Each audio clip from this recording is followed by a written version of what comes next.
축덕 날라리 방송 한준희 장전의 원투펀치 381회 2부 시작해 보도록 하겠습니다. 자, 이번 주제는요. 맨유 12 실화냐. 그리고 바르셀로나는 이제 좀 살아나긴 하는데 여기에 대해서 좀 얘기해 보려고 해요. 네. 먼저 맨유를 좀 얘기를 해볼게요. 이 두 위원님들 다 시즌 초반에 한 맨유를 5, 6위 정도로 예상을 하셨었거든요. 그런데 그 예상보다도 굉장히 밑에 있습니다. 강등권과 승점 2점 차밖에 안 나고 있어요. 대체 이유가 어디에 있는 걸까요? 뭐 장 의원님이 더 잘 설명을 해줄 거라고 믿고 저는 좀 개괄적인 얘기를 하자면 지금 이제 영국에서도 이제 찬반 양론으로 막 싸우고 있어요. 네, 솔샤르를 지금 잘라야 된다. 그니까요. 아니다. 솔샤르를 자르는 것은 답이 아니다. 지금 맨유는 훨씬 더 예전부터의 지금 누적된 문제들이 지금 안 좋은 상황에 이르는 거다. 지금 솔샤르 자르는 건 오히려 좋지 않다. 대체로 보면 후자 쪽이 조금 숫자가 많은 것 같아요. 평론가들이. 그러니까 지금 솔샤르를 지금 자르는 것은 아니다. 라고 하는 사람들이 좀 많은데 두 가지의 어떤 논리를 제가 좀 말씀을 드리면 아마 이제 장지현 의원님이 아주 디테일하게 이제 해설을 잘해 주실 겁니다. 그 솔샤르를 자르자는 사람들의 논리는 뭐냐면 솔샤르 감독이 이제 지난 시즌 중도에 팀을 맡아가지고 처음에 19경기에서 14승 2무 3패를 했어요. 네. 그 가운데에는 파리 생제르맹을 챔피언스 리그에서 탈락시킨 게 또 포함되어 있어요. 그렇죠. 그거는 파리 생제르맹을 맨유가 넘어선다? 그거는 사실은 맨체스터 유나이티드의 팬들조차도 쉽사리 예상하지 않았던 거거든요. 야, 우리가 파리 생제르맹을 탈락시켜? 그런데 실제로 그 일이 일어났어요. 그래서 이제 그게 또 아주 엄청난 또 임팩트를 주면서 워낙에 이제 초반 승률이 좋았기 때문에 3월 말에 이제 3년 계약을 하게 돼요. 원래는 이제 그 시즌 끝까지 이제 대행 형태로 들어와서 나중에 이제 여름에 새로운 감독일지 뭐 솔샤르를 계속 시킬지 보겠다. 원래는 그런 거였는데 일정을 앞당겨가지고 쭉 잘하니까 3월 말쯤에 이제 정식 감독으로 계약을 해버려요. 그런데 묘하게도 정식 감독 계약한 이후에 10경기에서 2승 2무 6패를 해요. 네. 그러니까 앞에 이제 14승 2무 3패를 했는데 뒤에 이제 2승 2무 6패를 하거든요. 그리고 올 시즌 저 카라바오컵 로치데일전 등 뭐 유로파 리그 등 포함해서 3승 5무 3패예요. 그리고 말씀하신 대로 지금 상위권보다는 오히려 지금 하위권에 가까운 그런 승점이고 물론 지금 초반이라 다닥다닥 다 붙어 있기 때문에 사실 뭐 몇 경기만 또 연승하면은 많이 바뀔 수는 있죠. 그런데 어찌됐건 지난 시즌 솔샤르 감독을 정식 선임한 이후에 안 좋았던 페이스가 지금까지 오고 있거든요. 그러면 이제 이런 논리가 이제 가능해요. 뭐냐면 초반에 그때 14승 했을 때는 그게 솔샤르 감독의 어떤 뭐 전술적 역량이 특별하다던가 뭔가 솔샤르가 게임에 대한 어떤 게임 플랜을 아주 뭐 기가 막히게 짜서 그게 일어났던 일이 아니라 그 당시 이제 아시다시피 무리뉴 감독이 이제 선수들과도 관계가 안 좋고 이제 무리뉴 감독 후반부에 또 여러 가지 문제가 있었잖아요.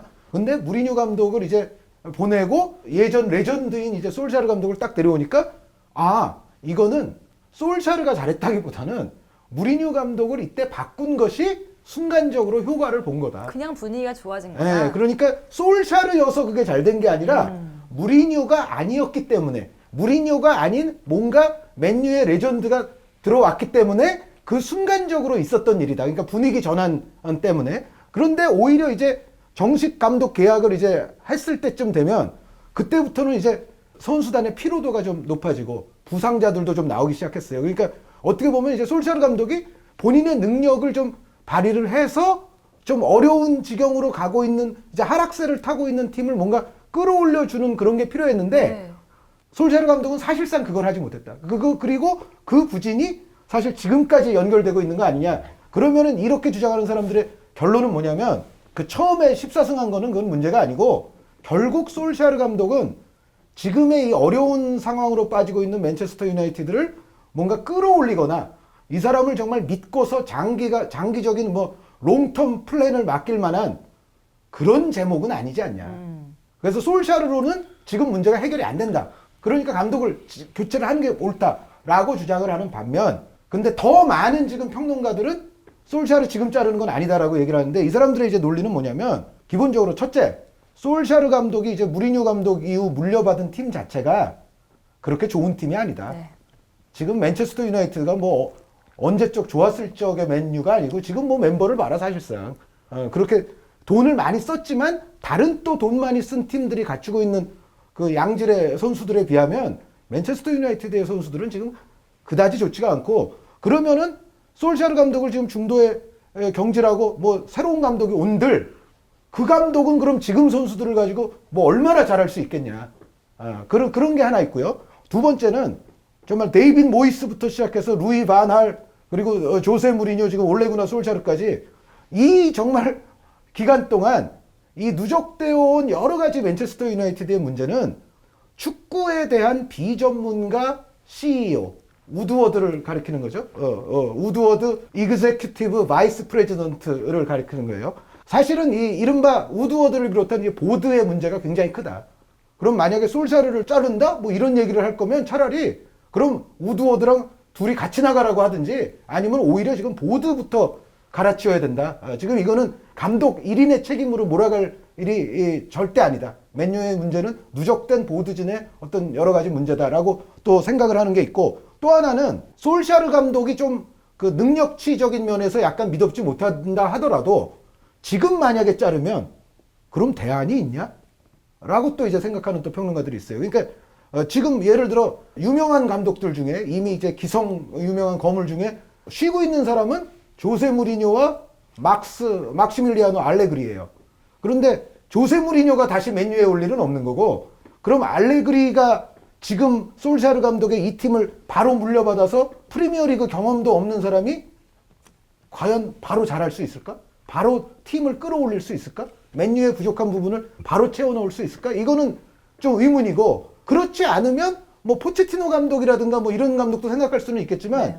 포체티노 감독을 만약에 토트넘에서 빼오려면 이거는 토트넘이 엄청난 또 돈을 요구를 할 거예요. 그렇죠. 지금 계약이 돼 있는 사람들에 대해서 접근할 수는 없는 지금 시점이거든요. 그럼 만약에 그러자면은 필요 없는 지출이 지금 너무 늘어날 수도 있어요. 감독 한 명을 데려오기 위해서. 그 다음 이제 논리는 이런 거예요. 최근에 어떤 맨유의 레전드도 그런 비슷한 얘기를 했습니다만, 솔샤르 감독이 이제 지난 시즌 중반에 부임을 해서 물론 이제 겨울 이적 시장도 있기는 했습니다만 본격적인 이적 시장을 자신이 어떤 감독으로서 겪은 것은 이번 여름이라고 봐야 되거든요. 네. 그런데 예전에 이제 바날이나 무리뉴와 비교하면 솔샤르 감독의 어떤 영입이나 이 이적 시장은 사실은 너무 여태까지 횟수가 적다는 거죠.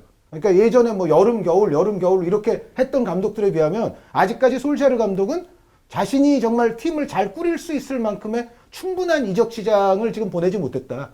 그래서 어떻게 보면 솔샤르 감독에게도 이적 시장을 조금 더 보낼 기회는 줘야 되지 않냐. 이번 겨울 뭐 다음 여름까지 어떻게 보면 이제 다음 시즌 정도까지 솔샤르 감독을 미는 그런 평론가들이 있는데, 그런 사람들의 일관적인 주장은 솔샤르에게도 겨울 이적 시장 한 번, 그리고 요 다음 여름 이적 시장 한 번 정도 기회는 줘야 된다. 그리고 나서 팀이 안 되면은 뭐 그때 자르는 한이 있더라도 지금은 뭐 아니다. 뭐 이제 여러 가지 이런 어떤 이 논리들이 지금 충돌을 하고 있는데, 전체적으로 보면 제가 봤을 때는 솔샤르 감독의 지금의 경질은 조금 이르다.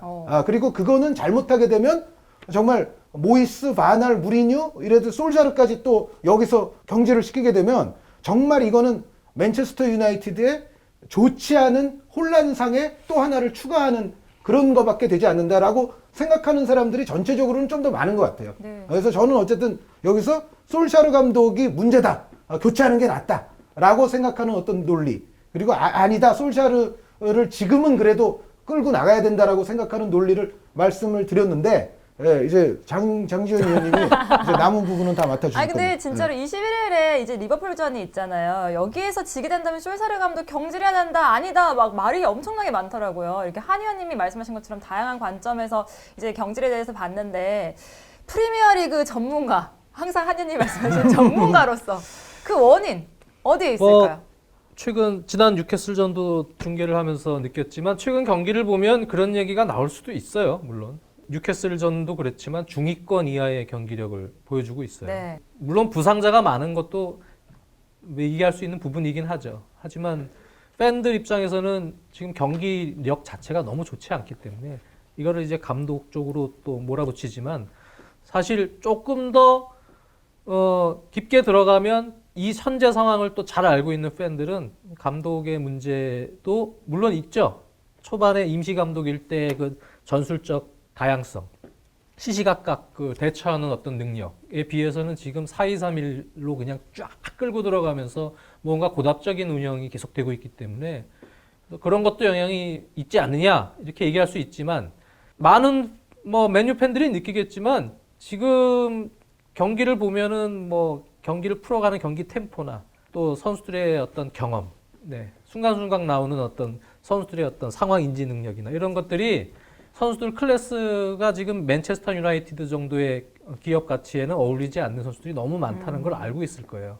프리뷰 때도 시즌 전에 얘기를 했지만 수비수 2명 물론 중요한 포지션이긴 한데 거기다가 돈을 다 때려박고 정작 지금 당장 선수단의 구성들을 보면 정리해야 될 상황들이 워낙 많았고 뭐 애슐리 형부터 마티치부터 마타부터 사실 이미 전성기에서 다 내려가고 있는 나이가 많은 선수층들도 있고 물론 요즘에 맥토민이나 또 새로 영입한 뭐 다니엘 제임스 같은 선수는 가능성을 많이 보여줘요. 근데 제가 보면 딱 2명 그 정도지 나머지는 예전부터 기다려줬던 뭐 레시포드나 마샬이나 이런 선수들이 안 올라와요. 생각보다는 안 올라오고 링가드도 마찬가지예요. 대부분 다 그렇습니다. 포그바는 계륵 같은 계속 그러한 느낌을 또 주고 그러니까 선수단 자체 전체적으로 문제가 지금 있어요. 네.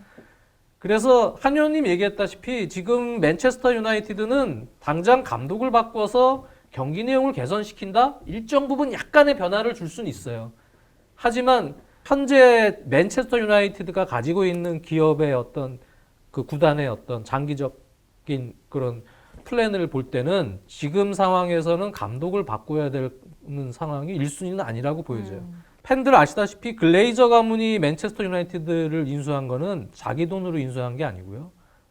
헤지 펀드도 섞인 네. 금융 돈으로 인수를 했어요. 네, 그 그래서 버는 수익으로 이자 갖고 있는 거 아니에요? 이자 많이 내죠. 계속 이자를 많이 내요. 18점 몇 프로부터 20 몇 프로까지 이자율을 내는 그러한 헤지 펀드 쪽뭐 이런 돈들을 가지고 구단을 인수를 했어요. 고민이 많겠네요. 네, 그러면서 버는 돈으로 이자를 계속 내고 그 12년에 뉴욕 증시에 상장을 하면서 전체적인 구단의 장기적인 안정성을 두려고 노력을 했지만 요즘에 성적 안 좋아서 이미 시가총액 많이 빠졌어요. 그러니까요. 네, 그러니까 지금 맨체스터 유나이티드를 바라보는 구조는 우리 예전에 90년대 초에 그 AC 밀란이 세계 축구계에 발휘했던 영향이 있어요. 대단했습니다. 아마 올드 팬들은 다 아시겠지만 AC 밀란 하면 지금 맨체스터 유나이티드 같았어요. 네, 세계 축구계를 오랫동안 호령할 듯이 그런 영향력을 발휘했지만 지금하고 비교해 보면 많이 차이가 나죠.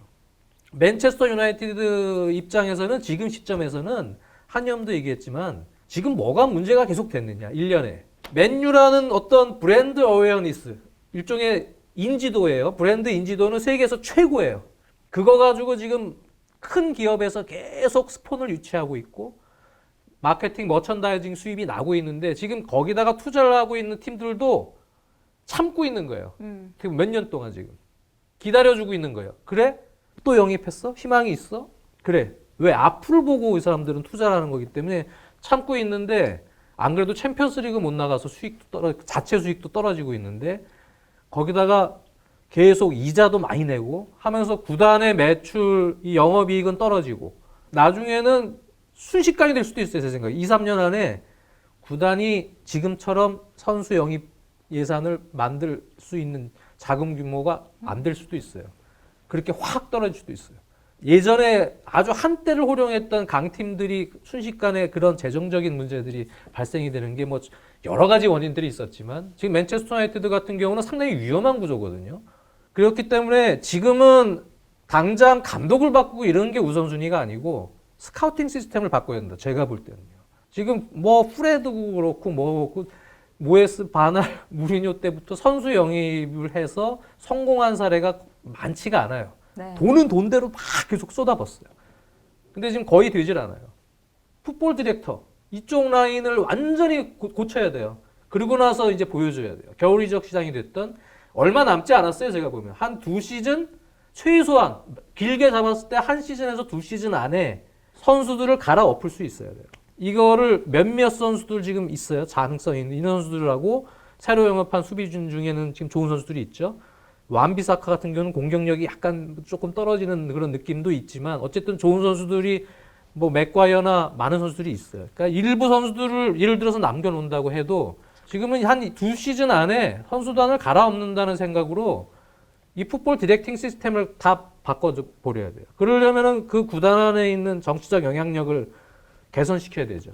변화를 줘야 되죠. 그래서 한 의원님이 얘기했듯이 보드실을 갈아버려서 이 시스템을 완전히 바꿔서 조금 더 효율적인 영입을 지금 이제 남은 한두 시즌 동안 예산을 가지고 쓸 수 있게끔 만들어줘야 되거든요. 제가 지금 이 체제로 계속 가면 맨유는 순식간에 브랜드 로얄티까지 다 떨어져서 순식간에 3, 4년 안에 이렇게 떨어질 수도 있다고 보여져요.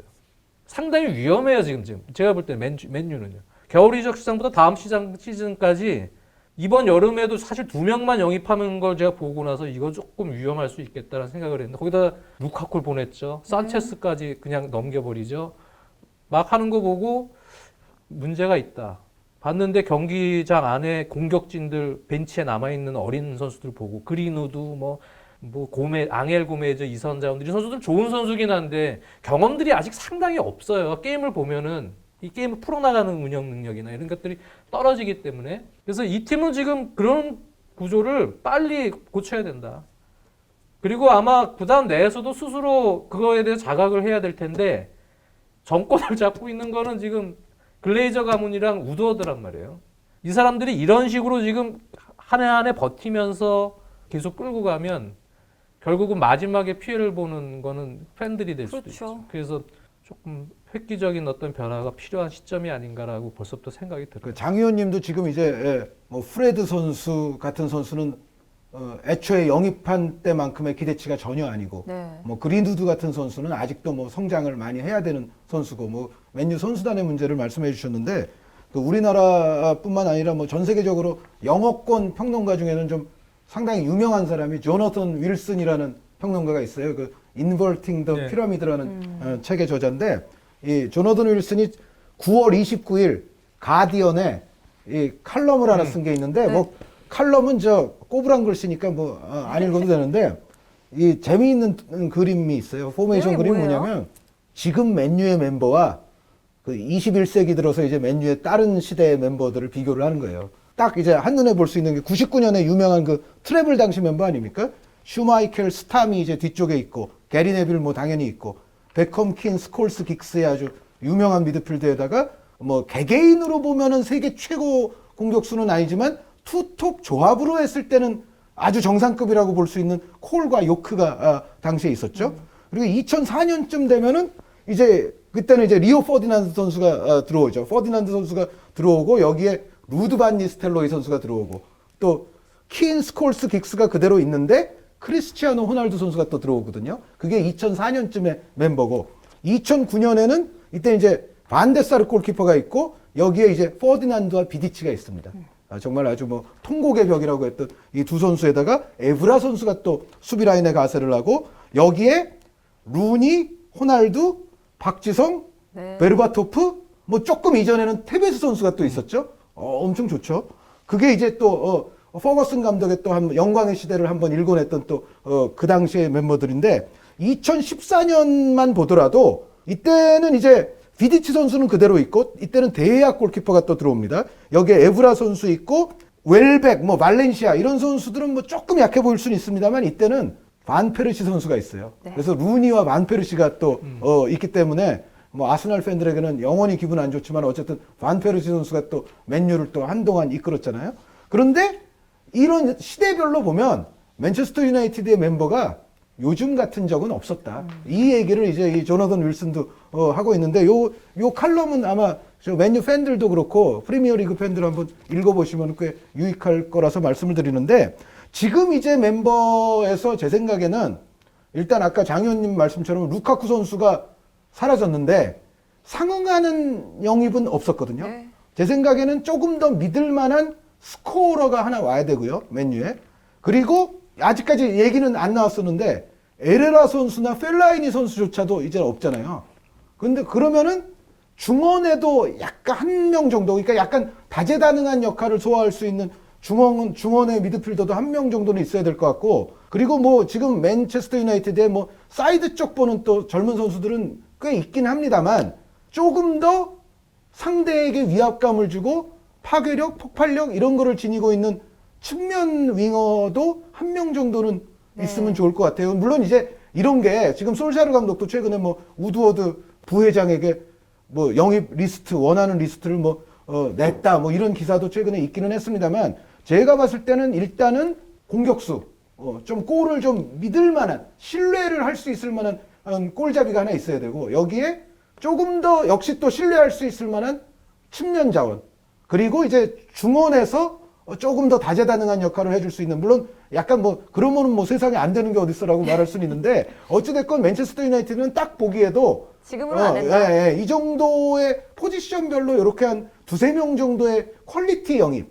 그냥 B급 영입이 아니라 퀄리티 영입이 어느 정도는 있고 나서 한번 솔샤르를 그때 그런 선수들까지 있는데 어떻게 되나 한번 그때 가서 한번 더 냉정하게 판단해야 되지 않나. 그러니까 저도 사실은 지금 솔샤르 감독 경질하면 오히려 답이 없을 수 있다. 네. 근데 저희가 지금 사실 저희 녹화가 수요일이기 때문에 그 리버풀전 결과를 저희가 몰라요. 그렇죠. 모르는데 만약에 지게 된다면 그렇죠. 좀 더 여론이 게다가 맨체스터 유나이티드와 리버풀의 경기는 이건 잉글랜드 전통의 아주 정말 경기이기 때문에 네. 여기서 만약에 맨체스터 유나이티드가 약간 그냥 지는 게 아니라 지고도 잘 싸웠다 그게 아니라 망신살스럽게 졌다 혹은 그렇게 되면 약간 이게 문제는 될 수 있어요. 그런데 솔샤르 감독을 당장 경질해도 뾰족한 답을 찾기는 어렵다는 것에 그러한 평론가들의 최근 그런 칼럼들에 저도 동의를 합니다. 기본적으로. 이제 또 바르셀로나 이야기를 안 할 수가 없습니다. 리그 초반 굉장히 주춤한 모습을 보였었거든요. 근데 좀 다시 선두 경쟁에 돌입하는 모습이에요. 메시가 부상에 돌아오고 나서 좀 회복하는 느낌이라고 볼 수 있을까요? 발베르데 감독도 사실 위기였어요. 네. 약간 위기를 벗어난 느낌이긴 한데 바르셀로나 팬들에게 믿음을 좀 못 주고 있는 게 사실이죠. 믿음을 못 줘왔죠. 지난 시즌에 바르셀로나가 챔피언스 리그에서 딱 한 경기 졌습니다. 그런데 그게 로마전입니다. 대역전패. 1차전 결과를 2차전에 다 역전 당해버리는. 지난 시즌에 바르셀로나가 챔피언스 리그에서 딱 한 경기 졌어요. 네. 그게 리버풀전이에요. 역시 대참패, 역전패. 그러니까 사실 바르셀로나가 리그 타이틀도 들었고 그 챔피언스 리그에서도 전체로 보면 승률은 상당히 높아요. 다른 경기에서는 안 졌어요. 그런데 결정적인 상황에서 이제 그게 지금 2시즌 연속 터졌거든요. 이거는 사실은 바르셀로나 팬들이 봤을 때 발베르데 감독의 그런 문제는 뭐냐? 첫째, 큰 경기에서 뭔가 팀을 극복해내고 끌어올릴 만한 전술적 역량이 과연 이 지도자가 있는 사람이냐? 여기에 대해서 바르셀로나 팬들은 솔직히 이제는 좀 믿지 못하고요.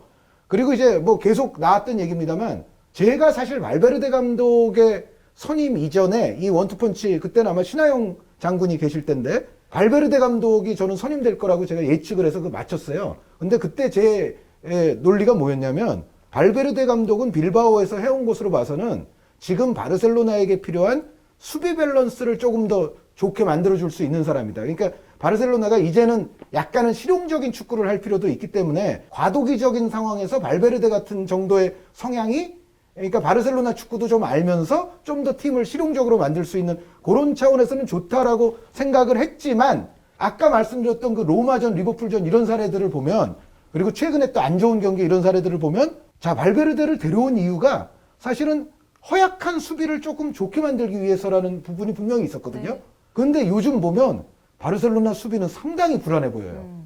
리버풀전, 로마전 뿐만이 아니라 웬만한 라리가 경기 안에서도 보면 그 이기는 과정까지의 정말 테오 슈테겐 선수의 방어가 없으면은 경기가 어디로 갈지 모르고 막 이런 불안한 수비가 있어요. 그래서 그러면 발베르데 감독 애초에 데려올 때의 메리트가 지금은 잘 발현이 안 되는 뭐였지? 거잖아요. 이런 생각이 그런 드는 부분이 거죠. 또 있고, 여기에 이제 한두 가지 더 말씀드리자면 메시 선수 의존도는 또 여전하고, 항상 바르셀로나 감독들이 과르디올라 감독 좀 이후부터는 메시 의존성, 메시 의존도 이것 때문에 비판을 받곤 했었는데, 결국은 발베르데 감독도 그것에서 잘 벗어나지 그렇죠. 못하고 한 가지 이제 최근 아주 얘기를 드리자면 그리즈만 선수를 잘 쓰고 있느냐. 아, 그리즈만 선수에 들어간 이적료 자체가 규모가 굉장히 크잖아요. 그리고 그리즈만 선수가 여태까지 단연간 해온 것 자체가 세계 정상급 선수이고 세계 정상급 공격수라는 그거를 분명히 받고 있죠. 그리즈만 그런 평가를 뭐 그리즈만에게 안 내리는 사람은 없잖아요. 물론 그리즈만이 그럼 공격수 쫙 줄 세웠을 때 몇 등이냐 했을 때는 사람들의 의견이 좀 달라질 수 있지만 전체적인 정상권 안에는 그리즈만이 분명히 있다라고는 대부분 생각을 하거든요. 그래서 그런데 이런 선수를 비싼 돈 주고 데려왔는데 사실 지금 그리즈만 선수가 메시 선수와의 어떤 연계도 잘 안 되고 뭔가 지금 겉돌고 있어요. 지금 7경기 3골이에요. 네, 그리고 그리즈만이 정말 잘 뛸 수 있는 포지션에 이 선수를 세울 수 있는가도 좀 구조적으로 지금 문제가 일어나고 있죠. 이제 메시 선수와 수아레즈 선수가 있는데 그리즈만 선수가 부분적으로 이 두 선수와 다 동선이 좀 겹치거든요. 그리즈만에게 조금 안 어울리는 5년 전 어렸을 때 소시에다드에서 하던 역할을 맡겼으나 그 역할은 이미 그리즈만이 5년 전에 졸업한 역할이고 지금 그리즈만이 가장 잘할 수 있는 역할은 또 아니에요. 맞아요. 그러면 여기에 대해서 발베르데 감독이 조금 해결책을 내야 되는데 과연 할 수 있느냐? 과연 할 수 있느냐? 이제 이런 것에 대한 의구심이 이제 존재하는 거죠. 그래서 이런 것들이 다 결합이 돼서 요즘 조금 좋아진 듯은 하나 발베르데 감독도 여전히 제가 봤을 때는 잔잔한 위기가 계속 흘러가고 위태위태하다. 있다고 보여지고 다만 이제 이건 있습니다. 발베르데 감독이 요즘 한 경기에서는 뭔가 좀 보여주는 경기는 있어요. 그게 인터밀란전이에요. 인터밀란전에서 초반에 실점하고 끌려가는 경기를 과감하게 부스케츠를 빼고 그리즈만도 빼고 비달과 덴벨레를 넣어서 아주 경기력이 확 좋아지면서 역전승을 해버렸어요. 그래서 그거에 또 이제 활력을 받은 나머지 그 비달과 덴벨레를 중용해서 세비야전에서 또 대승을 거뒀어요. 그러면서 요즘 약간 조금 인식을 조금 한 1%는 바꿨어요. 뭐냐면 부스케츠 선수는 어떻게 보면 바르셀로나의 장기간의 고인물이라고 하면 너무 나쁜 표현인가요? 네. 장기간의 버팀목이잖아요. 근데 어쨌든 부스케츠를 빼고 지난 시즌까지만 해도 조금 천대받는 듯했던 비달을 쓰면서 이게 팀을 좀 경기 흐름을 완전히 바꿨고 그 다음 경기까지도 잘했어요. 그래서 부스케츠를 뺄 수 있는 강단과 용병술이면 발베르데도 아주 생각이 없는 건 아니네. 왜냐하면 제가 보기에도 부스케츠 선수는 이제는 전성기가 완전히 지났거든요. 올 시즌에는 아마 부스케츠 선수 출전 시간은 그렇게 많이 가져가지 않는 게 제가 보기에도 바르셀로나에게 이로운데 어쨌든 그거를 단안을 내리더라고요. 발베르데 감독이. 그래서 부스케츠 저렇게 뺄 수 있는 거면은 발베르데 감독도 조금 이제 정신 차렸다. 약간 바르셀로나 팬들이 그렇게 생각할 수도 있어요. 그런데 과연 이제 요거 하나 정도로 앞으로 정말 순탄하게 또 계속 갈 수 있을 건지 아니면 또 리버풀, 로마 뭐 이런 것처럼 정말 결정적인 상황이 왔을 때 이 팀이 수비력 면에서 문제를 노출하지 않을 건지 이거는 아직도 좀 미지수가 남아있죠. 장 의원님, 발베르데가 변화를 하고 있는 건가요? 해야 되죠. 지금 해야 될 과제들이 많잖아요. 네. 그리즈만을 어쨌든 새로 영입을 해서 시너지 효과를 내게끔 살려줘야 되고 또 메시가 현재 전성기에서는 좀 꺾이는 그런 이제 그림으로 가고 있지만 하지만 메시가 있는 한 또 장점을 제일 극대화 시켜줘야 되고 또 안수 파티 같은 유망주들을 같이 살려주면서 해결해줘요. 지금 해결할 게 많은데 한 의원님도 얘기했다시피 글쎄요, 팬들이 볼 때는 지금 만족스럽게 해결이 되고 있진 않아요. 일단 경기 내용적인 측면에서 불안 요소가 여전히 많고 요즘에는 이기는 경기가 많지만 챔피언스리그 경기 보고 지난 세비야전도 보면은 세비야전은 대승임에도 불구하고 저는 내용적으로 그렇게 만족스럽지 않거든요. 불안 요소가 많아요. 그거는 바르셀로나가 수비가 안 좋다는 얘기는 상대적으로 반대로 얘기하면 예전처럼 경기를 지배하고 있지 못하는 거예요. 지배하고 있지 못하는 얘기는 선수들의 장점을 제가 보면 극대화시키지 못합니다. 그러니까 지금 어떤 많은 생각들을 아마 발베르데 감독이 하고 있는지는 모르겠지만 제 개인적으로 느끼기에는 전술적인 유연성이 조금 떨어지는 느낌인 건 맞는 것 같아요. 그래서 이 부분에 대해서는 획기적인 방안이 있을 필요가 있는데 예를 들어서 메시 같은 경우는 수비 부담을 좀 덜어줘야 되는 상황이 필요해요. 하지만 메시는 중용을 해서 써야 돼요. 프리하게. 오른쪽 윙포워드 자리죠. 기본적인 배치는. 수아레즈 선수는 예전보다는 약간 살도 붙고 뭐 전체적인 순발력이나 움직임이 조금 저하돼도 그래도 요즘에 한방들을 해주잖아요. 미친 한방들을 해준단 말이에요. 한방 너무 무서워요. 예. 오바이드 킹 뭐 무슨 엄청난 슈팅들을 막 때려주고 있단 말이에요. 수아레즈는 있어야 돼요. 그러면 그리즈만을 이제 이러한 체제에서 공존을 시켜야 되는데 그리즈만의 스타일은 지난 인터밀란전도 뺐지만 왼쪽 윙 포워드 같은 역할은 제가 보면 진짜 안 맞는 옷이거든요. 거기는. 그러니까 저는 기본적으로 올해는 3미들 체제에서 메시를 프리한 다이아몬드 꼭지점처럼 놓고 그리즈만과 수아레즈를 투톱처럼 배치를 하면서 그리즈만도 프리한 움직임, 세컨 스트라이커 겸 투톱 역할을 수행을 하고 프랭키 데용을 영입했다면 프랭키 데용의 기동력을 바탕으로 허리에서 수비형 미드필더 자리죠. 거기서 중심을 잡아준다면 시즌 초반부에 아르투르를 약간 메잘라처럼 활용했듯이 저는 그거 보고 이제 좀 바꿀 거라고 봤거든요. 근데 아르투르나 뭐 비달이 요즘에 조금 올라오면 예전에 파울리뉴의 공격 가담 수비 전환을 활용했듯이 두 선수를 약간 측면 지원을 또 시켜주는 사이드 윙어가 없는 전형이기 때문에 그런 식으로 메잘라처럼 활용도 시키는 어떤 선수의 어떤 변화, 네, 이거를 훈련을 통해서 만들어주는 그런 역량까지도 좀 기대를 했어요. 근데 그런 운영을 전혀 안 하더군요. 그리즈만 같은 경우는 이렇게 쓰는 게 제일 답일 것 같은데 왜 안 하지라는 운영이. 그러니까 결국은 계속 고착화된 4-3-3을 가지고 그냥 무언가 이것 여기 껴보고 저기 껴보고 하는 느낌이에요. 왜 전술을 안 바꿀지? 저는 그런 의문이 있었어요. 그거 보고 얘기는 초반에 얘기했지만 전술적 유연성이 좀 떨어지는 것 아닌가? 라는 의문을 품게 되는 하나의 생각이 부분이 된 건데 1차적으로는 지금 승률은 다시 조금 좋게 만들고 있지만 저는 이 체제로 계속 가면 지난 경기는 수아레즈를 왜 선발로 안 썼는지 모르겠어요. 우스망델레는 물론 좋아요. 근데 수아레즈를 살려줘야죠. 벨베르데 입장에서는 수아레즈 살려줄 수 있는 방안이 돼야 큰 경기에서 조금 더 임팩트를 줄 수가 있고요. 그리고 거기서 로테이션을 조금 시킬 수 있는 운영이 돼요. 전술적으로 덴벨레를 썼을 때는 윙포워드 체제, 수아레즈 썼을 때는 또 좁혀들어 뭐 예를 들어서 4-4-1-2나 같은 운영이 가능해지고 여러 가지 어떤 전술적인 유연성이 이제는 필요하다. 네.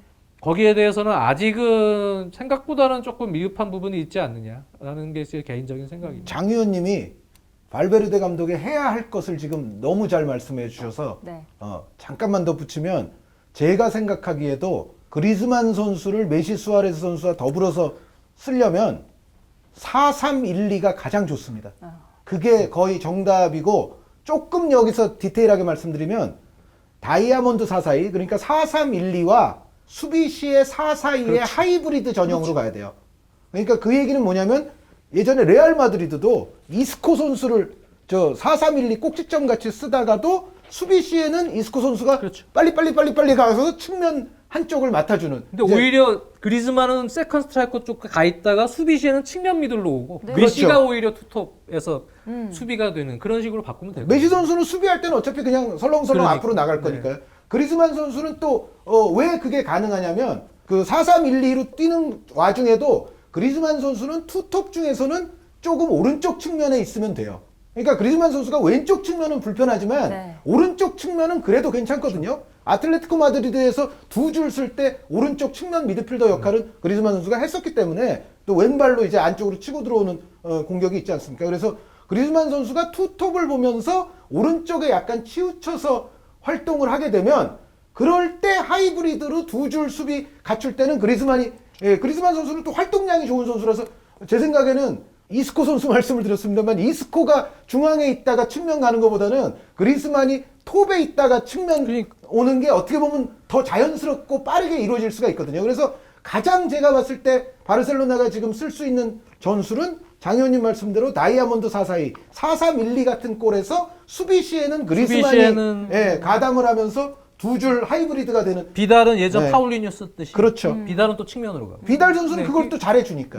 그렇게 하면 되거든요. 네, 근데 그렇게 안 하더라고요. 아니 근데 사실 그리즈만이 바르샤랑 안 맞나? 막 이렇게 생각하시는 분들까지 계시더라고요. 제가 봤는데 지금 7경기 3골이잖아요. 아틀레티코 마드리드에서 지난 시즌 초반에 또 10경기 2득점 2도움 어떻게 보면 조금 이렇게 늦게 가는 형태이기 맞아요. 때문에 제자리만 잘 찾아준다면 바르샤에서도 굉장히 좋은 역할을 하지 않을까라는 생각을 합니다. 근데 문제는 제자리를 잘 찾아줄 것인가가 문제고 발베르데 감독의 그 근자의 인터뷰 중에 하나가 바르셀로나 팬들을 약간 불안하게 하는 요소가 있어요. 뭐냐면 즈마니가 예전에 소시에다드에서도 왼쪽 윙포워드 잘했잖아. 제가 아까 말씀드렸죠. 그거는 5년 전에 졸업한 역할이다. 그 이후에 그리즈만을 오늘날 세계적인 공격수로 만든 것은 결국은 가짜 9번 같은 역할 내지는 처진 스트라이커 같은 역할 내지는 아니면 이제 혹은 여기 이제 다른 공격수들을 투입해서 공격 숫자를 늘릴 때는 오른쪽 측면으로 오는 경우 요 세 가지 중에 하나로 그리즈만 선수가 뛰어왔지 왼쪽 윙포워드는 예전에 졸업을 했거든요. 네. 그런데 지금 메시 수아레스와 뛸 데가 없다고 거기다가 무조건 집어넣으면서 아 예전에 거기서 했잖아라는 인터뷰를 했어요. 발베르데 감독이. 근데 그거는 제 생각에는 바르셀로나 팬들이 들었을 때는 그다지 합리적이지 그러니까요. 않아요. 인터뷰까지 지금 잘하는 역할을 시켜야죠. 네. 저는 또 이 이야기도 해보고 싶은 게 대용의 영입으로 라키티치를 겨울 이적 시장에 방출할 예정이라는 설이 좀 있더라고요. 아, 이거는 라키티치가 요즘에 자리를 못 잡고 있는데 라키티치를 잘 써야죠. 라키티치는 아까도 얘기했지만 제가 산미들에서 메잘라 같은 이러한 운영을 연습을 시켰으면 좋겠다 했잖아요. 아르투르나 비달 가지고만 얘기했지만 라키티치 같은 경우도 세비야 있고 그럴 때 옛날에 다 공격 잘했어요. 공격형 미드필더로. 이 선수를 바르셀로나 와서 그렇게 써서 그렇지. 그러니까 이 선수도 동기부여를 갖고 지금 대표팀 경기도 제가 중계를 하면서 봤더니 폼이 많이 떨어져 있어요. 이미 마음이 조금 상했어요. 동기부여도 떨어져 있고. 그러니까 예전 라키티치가 아니더라고요. 아, 지금 몸 상태가 안 좋구나. 네. 네. 근데 이 선수는 분명히 아직 나이는 물론 있지만 동기부여를 심어주면 다시 할 수 있단 말이에요. 근데 그런 동기부여를 심어주려면 역할을 확실하게 만들어줘야죠. 백업이라도 잘할 수 있는 어떤 동기부여를 심어줄 수 있게끔. 다른 선수들도 마찬가지입니다. 네. 그런 부분이 조금 지난 시즌 쿠티뉴도 그렇고요. 저는 발베르데 감독이 잘 선수들 장점을 확실하게 좀 살려줘야 되는데 그런 게 좀 부족한 느낌이란 걸 요즘에 조금 느껴요. 그런 게 좀 라키티치 선수 얘기 나왔으니까 또 한마디만 하면 바르셀로나 팬들이 항상 발베르데 감독 비난할 때 라키티치는 노예냐? 그러니까 올 시즌에는 지금 자리를 못 잡잖아요. 그러니까 폼도 떨어지고 그러는데 한동안은 또 비달 선수를 안 쓰고 라키티치 선수만 주구장창 그립다 그냥 매 경기 그러니- 예, 뭐 메시보다도 뭐 많이 뛰는 것처럼 네. 느껴질 정도로 막 그렇게 했었거든요. 그런데 어느 날 갑자기 또 이제 라키티치 선수가 이제 뒷전으로 밀렸는데 이게 문제는 뭐냐면 발베르데 감독이 로테이션에 약해요. 네. 그러니까 정말 그 시즌에 한 번 꽂히면 꽂히면. 그냥 뭐 주구장창 그냥 그렇게 가고 적절한 로테이션이라는 개념에 조금 약한 감독이 맞아요. 그러니까 쿠티뉴 선수는 사실 쿠티뉴 선수가 못할 때 쿠티뉴 선수가 욕먹었거든요. 어떻게 보면 발베르데보다도. 그런데 이제부터는 예를 들어 그리스만이 못하거나 프랭키 데용이 못하잖아요. 그러면은 제 생각에는 발베르데 감독이 욕먹을 거예요. 저는 그렇게 생각하고 로테이션을 제대로 못 시켜줌으로써 지난 시즌에는 비달 선수가 또 불만이 많았어요. 비달 선수 불만 많았죠. 말콤 같은 선수는 결국 재능 발휘 제대로 못하고 그냥 또 떠나버렸죠. 그래서 발베르데 감독의 여러 가지 문제 중에 하나는 로테이션에 약하다는 것도 있다. 그러니까 라키티치 같은 선수는 사실 있으면 팀에 굉장히 좋거든요. 그러니까 정말 불가피하게 내보내야 되는 상황 아니면은 데리고 있으면 좋은데 그러면 적절하게 또 이제 돌릴 수 있어야 된다. 그게 이제 발베르데 감독의 또 과제입니다. 네. 발베르데 감독이 해야 될 게 참 많네요. 네. 그렇게 많아요. 떠날 때 떠나더라도 좀 해놓을 걸 해놓고 떠나야지. 대충 이러고 시간 때우다 가면은 장현님 뭔가 그러면 이제 오늘 마무리 컨셉이 앵그리장 뭐 이런 네, 마무리 안 좋은 거예요. 그러면 욕먹는 거예요. 아무리 이 정도. 장그리버드. 네. 장그리버드. 네, 이번 주제 위기의 두 남자라고 해야 될까요? 솔샤르와 발베르데, 맨유와 바르샤의 중간 점검을 해봤습니다. 이제 인사드리도록 할게요. 정승주가 10회 연속 올킬하는 그날까지 한준희 장지원의 원투펀치는 계속됩니다. 안녕히 계세요.